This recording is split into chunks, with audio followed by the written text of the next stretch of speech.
guess we'll just start out. Even if we just get the audio, it's just really. I thought it was really kind of cool. Yeah, so when I was listening to it, I was like, man. And then it cut off. I was like, oh no, it was so good. All right, so this is an email that I got from a YouTuber that I follow. His name is Elliot Holst. I just thought that this was a perfect example of what you're trying to do here. So this is called the Dirty Kitchen Mindset for Success. And the email goes, one of my favorite success quotes is from Dan Kennedy. It says, success is cooked up in a dirty kitchen. The dirty kitchen is the place where experimentation happens, where ingredients are being mixed, where heat is being applied to elements, and where good old creative success is cooked up. When you're in the dirty kitchen, you're not following the recipe or cutting corners. You're putting your heart and soul into creating something new. When I started strength camp, training people in city parks with trash, I was in a dirty kitchen. When I began uploading ugly, unedited YouTube videos, I was in a dirty kitchen. When I started holding live events and traveling the world teaching men how to grow stronger, I was in a dirty kitchen. For you, the dirty kitchen represents taking chances, being courageous, and adding something new to your business, relationships, strength gains, and life mastery. Each new idea, each new piece of advice, each new aha awakening, I see the light moment in your life, is like a new ingredient to keep cooking up more success in the dirty kitchen of your life. And that was pretty much it. Cool. All right. So, well, I like that. We're definitely in the dirty kitchen right now. And that's why I put that sign above the door. Did you guys see it? Oh, I didn't. I did not see that. So every time we walk out, let's look at that and say who's got my money. For sure. Because everybody's got. Let's just Yeah. find. There's money everywhere, so Yep. let's find who's got it. So that'll be something to think about. If there's a customer at the front or a client, you can walk out and say, "Oh, who's got my For money?" sure. I'm gonna take a picture of that. I thought it was a little rough and hand done, so it. Hey, fits but the it'll start like that, and Yeah. the next thing you know, like we'll have some like nice, We'll make a full wall graphic. you know. Yeah.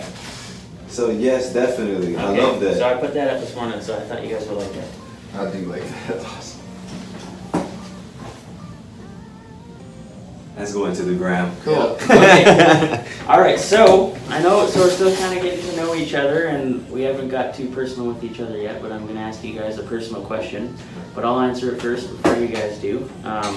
So are you guys happy with your current financial situation in life? So first, I'm going to say no. I'm not happy with mine. I want to make a lot more money and have a lot more cool stuff and use the money to do things like, things I care about and all that stuff. So I'm not happy with mine. I'm not asking about life or relationships or any of that, but I can already tell from hanging out with you guys that we're all pretty positive guys, so I don't think we're all down on each other or down on life. But when it comes to financial terms, are you guys happy with what you have right now? No, I always want more. Okay, Yeah. good. So that's what I thought. So I was hoping that's what you would say. So the cool thing is, if we want to change anything in our lives, we have a choice, right? We're not pigeonholed into this path that we're on, so we can make a choice today. And we can change that for all of us. All three of us can change exactly where we're at right now. And the whole point of life is growth. So if we can grow every day, then I don't think we're going to be in the same situation that we're in now if we just keep working together. So I know you guys probably know Tony Robbins. Mm-hmm. I'm a big believer in definitely. Tony. So we'll get into more of my stuff later. But he literally, I think he almost changed my life in a way, because I went deep into his stuff, and it just totally flipped my outlook on things, and things have come a long way since I got into his stuff. So this is something that I really took from him that's going to go with what we're doing today. So everything in our lives changes when we make a decision. Okay, so a decision is when you cut off any other possibility, you commit to something, and then you take action on it. So I'm going to say that again because it's important. A decision is when you cut off any other possibility, you commit to it, and you take action. So today we're going to make a decision to change our financial outcomes, just the three of us starting now. And we're going to make that decision today. We're going to commit to it, and then we're going to take action and make it happen. So today's day one, so that's pretty exciting, because when we get to maybe day 101, hopefully we've made some growth and some progress. So Today we're gonna set some goals and some outcomes. We're gonna commit to and make them happen, and we're gonna make it compelling, something that we are excited about, something that we can do, and something we have a strong reason, a strong why, and we're gonna figure out as we go along how we're gonna make it happen by having these meetings, learning new skills, and going out and putting them into action. So before we can set our goals, though, we need to kind of understand what we're shooting for. So another guy that you're going to hear me reference a lot is Grant Cardone. Have you guys ever heard of him? I think I told him. Yeah, you told me about So him. he's like a sales expert. He's one of the newer guys. He started, so his life was kind of messed up when he was in his 20s and he was doing drugs and all that stuff. He lived in a little town of Louisiana. And then one day he had that day where he That kinda aha realized, moment? like, oh man, something is not right here. And so from 25, he's now older, he's like 52 now, but from 25 to 30, and then onward, he just put his nose to the grindstone and he said, sales is the only thing that I can see that has unlimited potential and unlimited possibility for me to get what I want in life. And now today he's shooting for $1 billion, and he documents his whole thing along the way, and he's gone from 0 to now he's worth, I think he's almost at $1 billion, so he's like Wow. five, 600 or 700 million What does he dollar net do? worth. So he's a sales trainer. So he started out in the car industry, car dealerships, and he just went from dealership to dealership all over the country teaching sales. So he practiced it and crafted it on his own. He started in the car sales industry, and he figured out this way that worked, and he said, I want to start teaching this to people. Yeah. So he went from car dealership to car dealership and did that for 5 or 10 years. Then he got kind of popular and started doing, like the circuit where they do the talks at all the big events. And then he turned it into a sales training thing. So he trains people in all types of sales now. And then from that he got into multifamily real estate, and that's kind of how he's built his big time wealth, is through owning apartments and getting cash flow and stuff through that. But he's like the sales master. From what I've went deep on all these sales guys, and his has resonated with me the most. And I think when I was telling you guys I went from 700 to 70,000 in a month, a lot of it came from this guy. So he's got something called the millionaire math. Okay, so we're gonna do that as a team today. We're gonna do the millionaire math. And so I'm gonna read out of this little book. This is the millionaire book that you guys can borrow if you want. And he kind of talks about how he went from 0 to his first million. So it's kind of inspiring as he lays it out step by step, exactly what he did.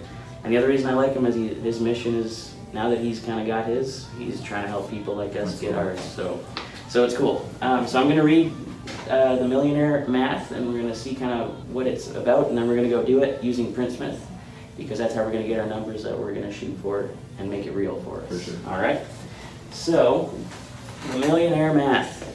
So he says basically, did you know that most people are going to produce or be in contact with $1 million at some point in their life? So he says the simplest way to think about it is the average American salary at $50,000 a year.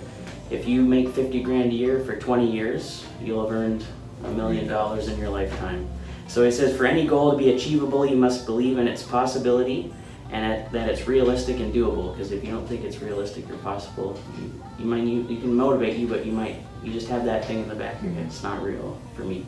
So we're gonna pick something today that's gonna be possible and realistic and achievable, and then we're still gonna go big and have some 10x goals too that we can strive for. But we have to have some immediate goals, I think, that we have a real shot at. All right, so how many different ways can you collect $1 million? He says you're gonna do the millionaire math and figure it out. So he's laid out a few of us here, or a few here for me in the book. So he says, here's a few ways to $1 million. So like we said, the salary of $50,000 for 20 years. Now let's say if you just doubled your salary from 50 to 100,000 a year, all of a sudden it's only going to take 10 years for you to make $1 million. So you just save 10 years of life just by getting from 50 to 100, which is totally possible. How many people make 100,000? A lot, right? Next, what if you can make $250,000? It's only going to take 4 years to make $1 million. So the time, think of the lifespan, 20 years to 4 years, just from increasing your income. And now let's look at it hourly. So if you earn $114 an hour for every hour of the year, you'll make $1 million. Okay? Now how about this? How about if 1,000 people buy just a $1,000 product from you? You'll make $1 million. So think about that HEB truck wrap I just made. It's a $3,000 order. So I'm already at $3,000 from one client. So imagine if you can get 1,000 people just to give you a $1,000 sale. That's going to generate $1 million. How about this? What if just 2,000 people buy a $500 product. That seems even a little more realistic, right? 2,000 people buying a $500 product. Now what about if 5,000 people buy a $200 product? It's $1 million. And then how about this one?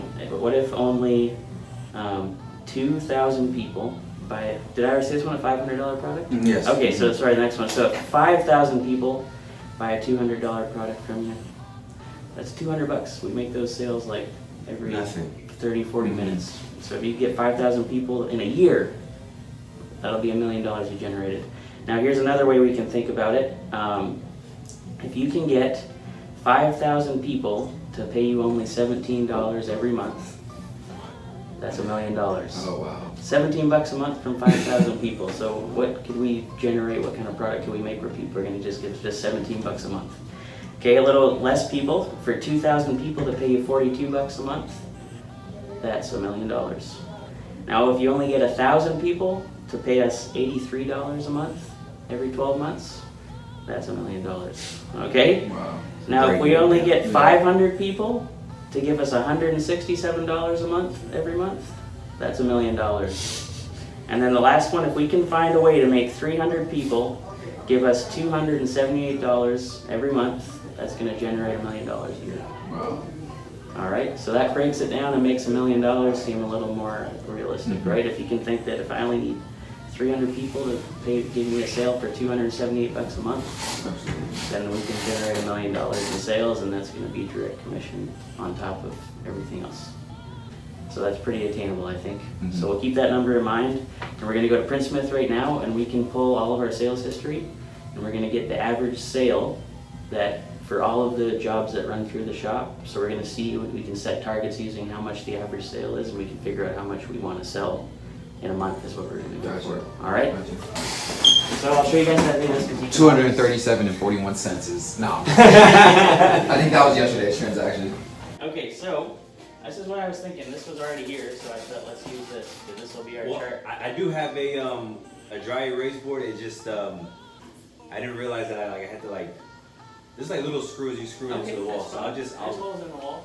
I'll take it off this Well, over let's the start. weekend. We'll just start with this for now, then we can use that for whatever else. And then when we start making some money, we can maybe wrap the wall with a dry erase board. Do whatever we want. Okay, so what I was thinking now, I don't study this part too much, but I'll see what you guys think. I was thinking we'll make a chart, okay, and then we'll put this will be monthly sales, and at the end of the day, whatever sales you close, you can come up and we'll just keep moving the line up, and we'll add to it. So say you made $100, we'll just bump the line up a little bit, and then hopefully by the end of the month we're at our target. For sure. Okay. That's out there. And then also I want to set bag drop goals with you guys, so how many you want to do a month. And then we'll do underneath that, we'll have bag drops, and we'll just keep checking them off until we've hit the amount we want. Does that sound good? Yeah, no, Okay, so I think let's take this into the sign room so we can write on it.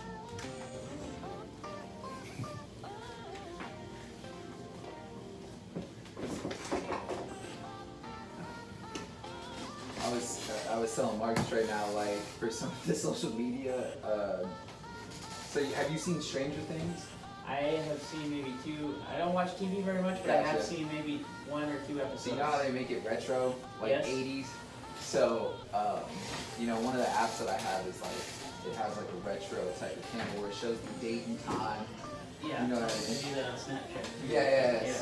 So We should come in real cornbally, with Yeah. the ugly big old mustache with the comb over wigs. so it doesn't look like that. Yes. Oh yeah, So- it's found footage Yeah, or whatever, so, like a horror you can- movie. It's hey, yes, welcome to Alpha Graphics, where we do all your printing needs here. Just real Well, I'm happy to hook you guys up on the Instagram account too if you want to start posting, because I think just the more we get out there, don't do anything stupid and Yeah, no, call absolutely. someone Oh yeah, no. whatever. Yeah. But yeah, we'll get you real guys business, hooked up on but real. that. And I like to, I want to use my own personal account too to drive business for myself. for sure. So, but I've gotten a lot of things through social media sales. So I think in the last year I just started trying to do that for the last 3 months, and I was already at $1,000. Yeah, I saw that you had Yeah. the 4 days, post 4 times a day. Yes. Like I saw a statistic Yeah, of that. and- Like you, in order for you to be involved into that world, like considered as like there's something about like the constant look of other people looking at your profile when you have a business account. You have to post at least 4 times a day on each platform. That's how I feel. It is, yeah. So that was pretty. And the other thing that's really hard for me is making it different for each platform. I don't do very well. For sure. I'm so busy. I got I you. usually just use the same post, which you're not supposed to do. Yeah. But Instagram, I've had the most success. For sure. Facebook, I've been getting. I had one I put out. I made like a video of business cards, like some cool anime stuff. And then a guy came in and he's like, "Man, I need those cards." Yeah. Like he actually came in the door. For He's sure, like, "I for see you sure. on Facebook. I need these cards." Awesome. And then he's ordered a $400 order of door hangers. Wow. So that was cool. Cool. And that was just for making it wasn't even selling anything. I just For sure. said, check out these awesome cards you just did, and I made a cool video. Gotcha. So yeah, that was neat. All right, so now that we've got our goals, that's awesome. The other thing I want to say is Friday. Friday in the business world. Now you were at Valvoline, so it's probably a little different. But Friday, everybody's just waiting for the weekend. Especially the sales people that aren't committed, that don't really care. They're gonna be sitting in here twiddling their thumbs. And it's only 5:38 here. Yeah. But this is our chance to really attack. Okay. Because while all those other guys, I put in here, think back to your experiences of your competitive shopping from the other week. Do you think any of those guys are gonna be grinding hard like we've been doing this morning? No. Probably not, right? So that's already an advantage for us. So if we keep outworking them, outmaneuvering them, outmarketing them, outselling them every day of the week, then eventually we're going to be the ultimate sales team in the city. I don't see why. If we do that every day of the week, eventually it's going to pay off for us, I believe. So we'll just keep working, thinking back, use those experiences to think, man, I remember those guys were not doing it. So what can I do to best those guys that we talked to? Even if you want to get a little more inspired, you can do some more competitive shopping later and just see what the competition is doing. Just so we know that whatever we're doing a little bit better. For sure. So I think that we can do that.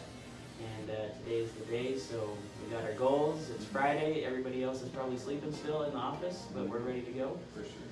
So let's start with the follow-ups, I think, Okay. and see if something comes out of it. And then we'll You want us to follow up email?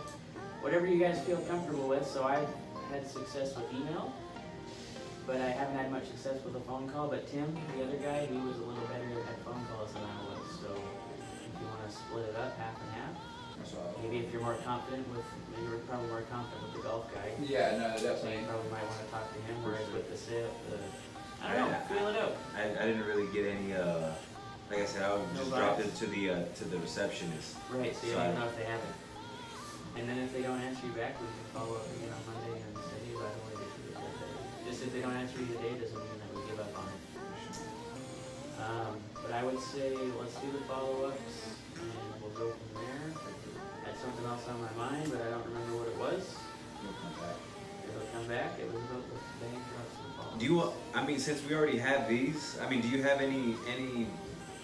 Like back to drop. We can even just do another round of those. Yeah, I Oh, mean, since yeah, alright. we already have them made. Like I said, Okay. I've got. The only thing that we, oh, that's what it was. I want you guys to take it upon yourselves to do write some notes, and like I said, the testing, if second day follow-up works For better sure. than first. I want you guys to start developing some systems yourselves that you can say, hey, this is working better than Gotcha. anything else, so we can know that. For sure. Because I can't really do that for you guys, Yeah, so that'll be on gotcha. you. So do that. The only other thing we found is that Fridays, people aren't in the office, especially in the afternoon. Yeah. Tim, Yeah. Luke Hamilton. So yeah, I'll talk to him right now. This is a great time. Yes, that'll be Especially in the afternoon, so if you're gonna do that, maybe we should do that first. Okay. But even when you follow up in the afternoon, Yeah, people just leave, for sure. especially the important people. It seems like the more important people are, the less they're I around think sometimes. the best thing. I think pretty like. Fridays are a little bit tough for the bag drops is what I'm getting at. Gotcha. Yeah. I gotcha. Well, at least like, because especially when I was at Valvoline, pretty much like, come 3 o'clock, a lot of your Yeah. more important people, they're already pretty much done for the day. Right. Like, so they're like, I mean, like to me, anything after 3 o'clock is just like, it's not It's even the worth weekend. it. Yeah. Wait, no, even during the week. Oh, even during Yeah, even during the week, like that's whenever we get like Like that's like the more important people. Yeah. They're salaried, so it's like, oh well. Yeah, let's go. know Okay, well you guys think about that. I'm gonna help this For person sure. out here. For And sure. then I'll let you guys think about that between yourselves, and if you want to either follow up or do For break sure. ups, we'll do that. For sure. All right, good.